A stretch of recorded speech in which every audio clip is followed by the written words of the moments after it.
साईज्योती मूळव्याध हॉस्पिटल येवला शहराला पाणीपुरवठा करणारा टप्पा क्रमांक 2 साठवण तलावाचा हा कोरडा ठाक झाला असून येवला शहराचा पाणीपुरवठा हा संपूर्णपणे ठप्प झाला असून सध्या शहरावर पाण्याचे मोठे संकट भेडसावत आहे।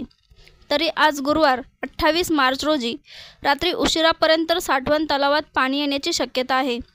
पाणीपुरवठा हा ठप्प झाला असल्याने नागरिकांची पाण्यासाठी धावाधाव सुरू आहे। तरी शहरावर मोठे पाणी संकट आले असून राजकीय नेते लक्ष देत नसल्याचा कमेंट्स सोशल मीडियावर देखील व्हायरल होत असून यातून नागरिकांचा संताप दिसून येत आहे। येवला शहरातला साठवण तलाव हा कोरडा ठाक पडलेला आहे। तरी येवला शहराला 8 ते 10 दिवस आड पाणी येत आहे। तरी लहान मुलांची तब्येती बिघडत आहे, पाणी बी घाण येत आहे। त्याच्यामुळे लहान पोरांची तब्येत बिघडत आहे, काविळे होत आहे, पोट दुखत आहे, डोकं दुखत आहे आणि असे भरपूर आजार होत चाललेले आहे।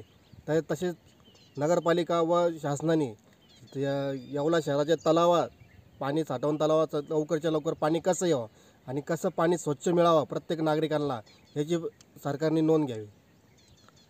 साईज्योती मूळव्याध हॉस्पिटल आयुर्वेदिक औषधोपचार, क्षारसूत्र इंजेक्शन व व्हेसल सीलर जर्मनी लेझर मशीनद्वारे उपचार, डे केअर सेंटर, ॲडमिट राहण्याची गरज नाही, मेडिक्लेमची व्यवस्था, स्त्री रुग्णांसाठी स्त्रीरोग तज्ज्ञ, ठिकाण धारणगाव रोड कोपरगाव, संपर्क डॉक्टर तुषार गलांडे, डॉक्टर काजल गलांडे।